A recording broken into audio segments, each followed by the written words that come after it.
Good day, traders. Mindset reset. It's Free Cash Friday. What a Free Cash Friday it was in different sessions for many traders today. Congratulations.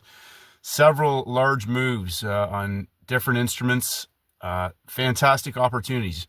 Today I'm going to answer some questions that came up on the community post, and I'm also going to talk about a couple of things. I will get a technical video out later today. Thank you for your patience.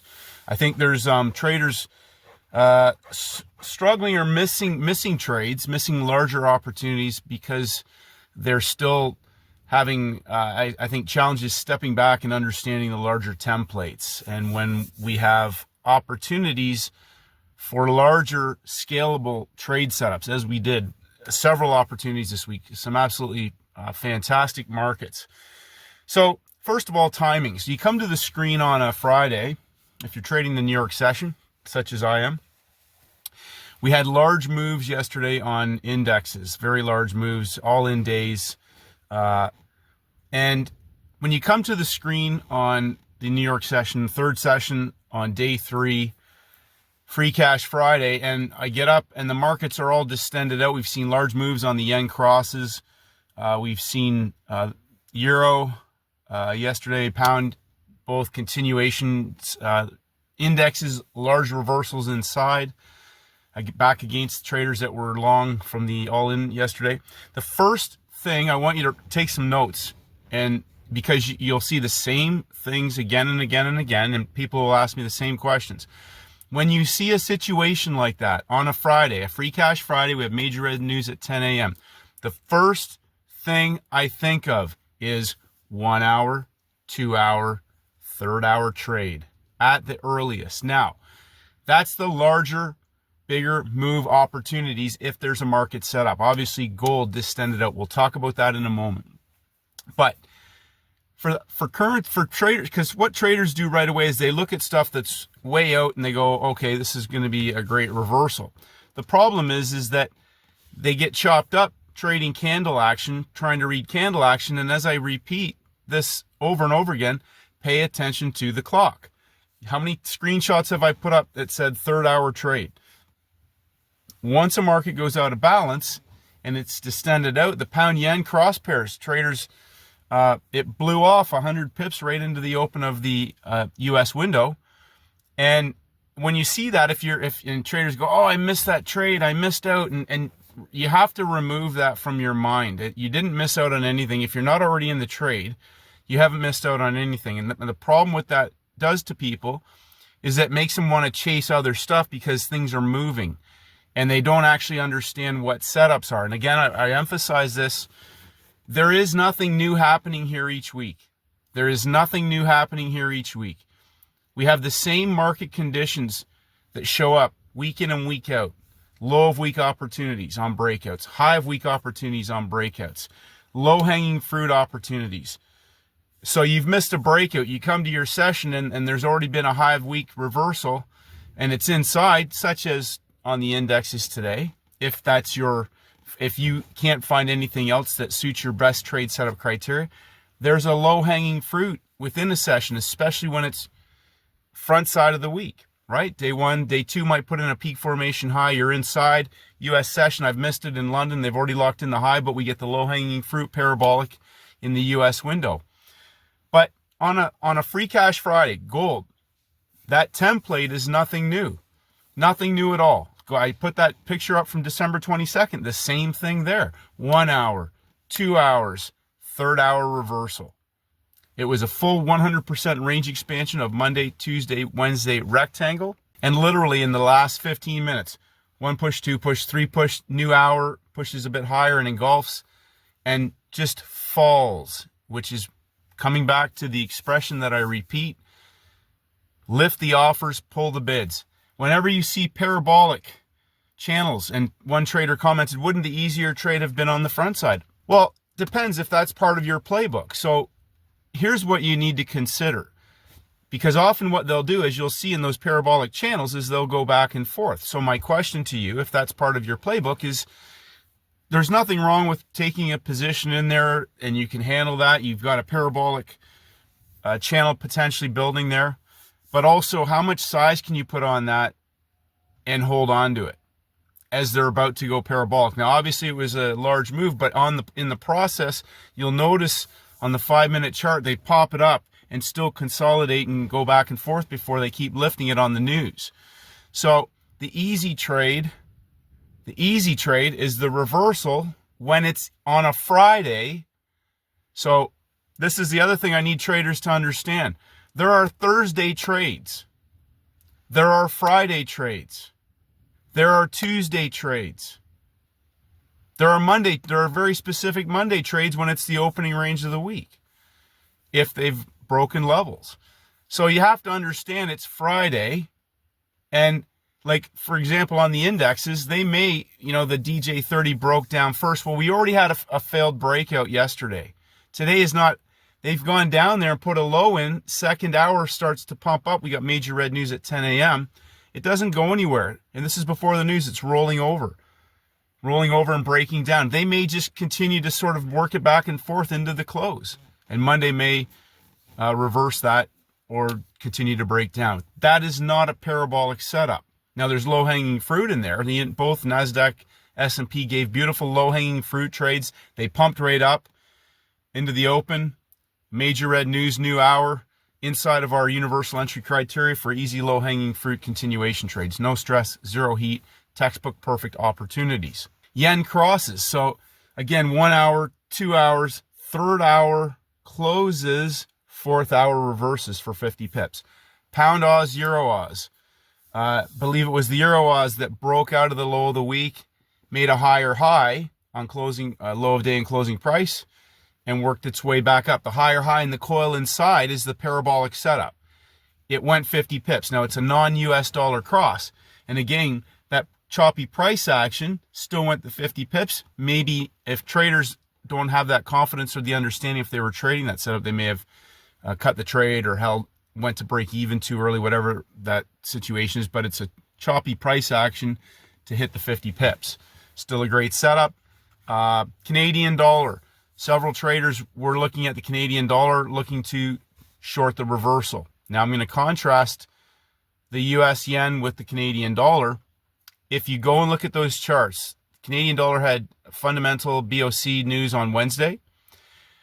They gave it another parabolic vertical move and a reversal trade on Thursday, high of the week reversal trade after it went vertical in the New York session. But it consolidated at closing price and went higher today. So right before the US window, bring up your charts. There's a peak formation low in the London session put in place up near the high of the day. It's in breakout. That is a dead, avoid that chart zone. That peak formation low is where they will trap traders trying to short that up top in and jam them in before going in either higher or into consolidation. Now, it may break down later, but it is not a parabolic setup. Contrast that with the yen. Wednesday, pump day. Thursday, higher highs consolidating. They drop it down on Friday in Asia and pump it back up into the high in London. They break the high and reverse.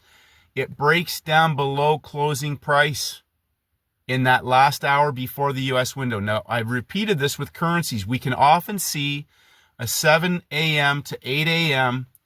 opportunity for a parabolic entry on a day 3. It's in the playbook, the timings, 7 to 8 a.m.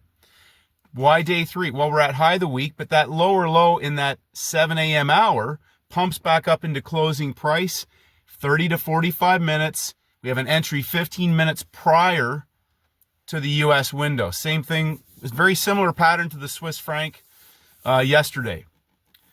So that early entry is the parabolic move. Now when the session opens, traders are forced to try and either chase that or cherry pick on a bottom of a market when it takes out the low of the day, and it's probably not going to go anywhere. It's Friday.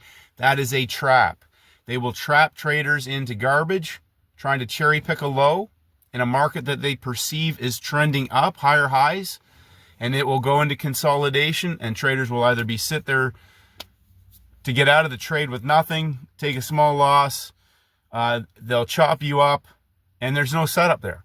There's no setup after that move takes place. It's Friday. There's no setup there. So gold. Now gold, textbook reproduction of December 22nd, Friday. Again, another market. They pump up in Asia right away. We're already in breakout. We got breakout traders in the market. And it just continues to auction higher throughout the day. It comes back. Today's session was a big rectangle. They made a parabolic channel that started to pump up. 1 hour breakout. The 9 a.m. candle breaks out. Now we have 10 a.m. news. One trader said, well, yeah, but aren't these trades outside of your 12 candle window? There's 10 a.m. major red news. I said this yesterday. If there's 10 a.m. major red news, the market opens at 10 a.m.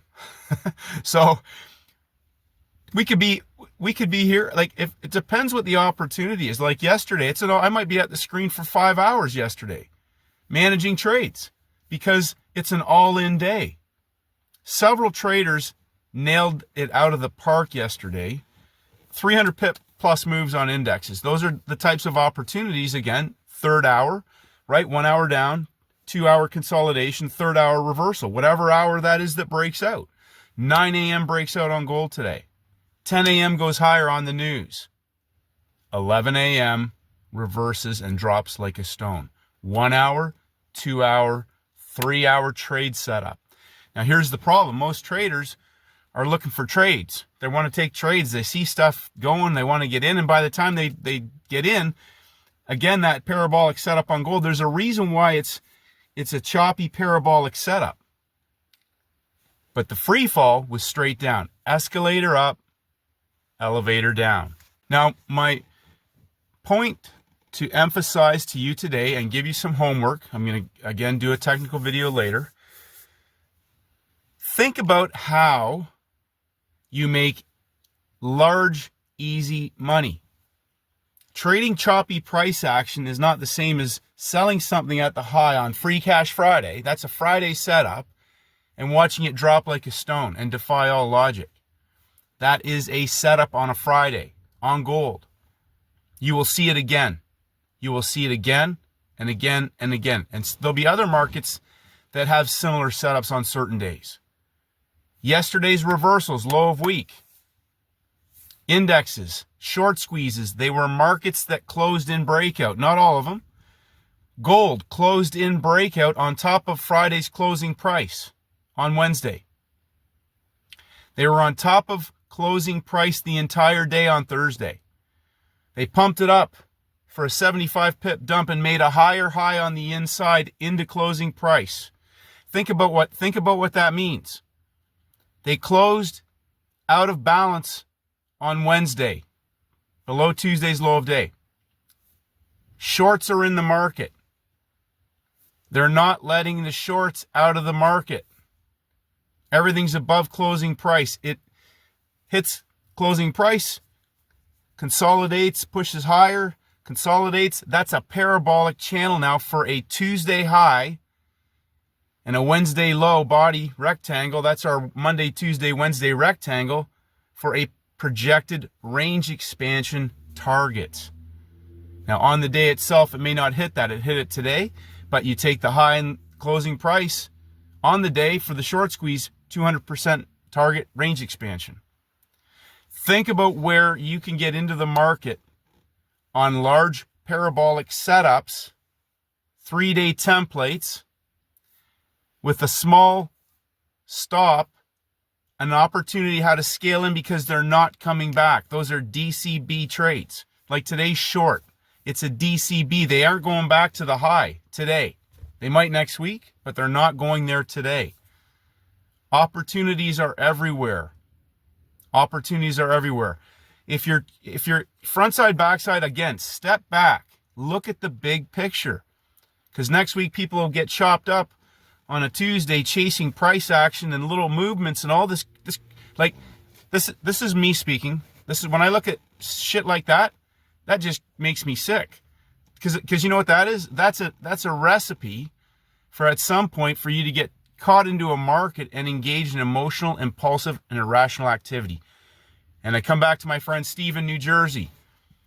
He doesn't even look at a market unless it's broken out. Not sure which trade or if any trades he took today.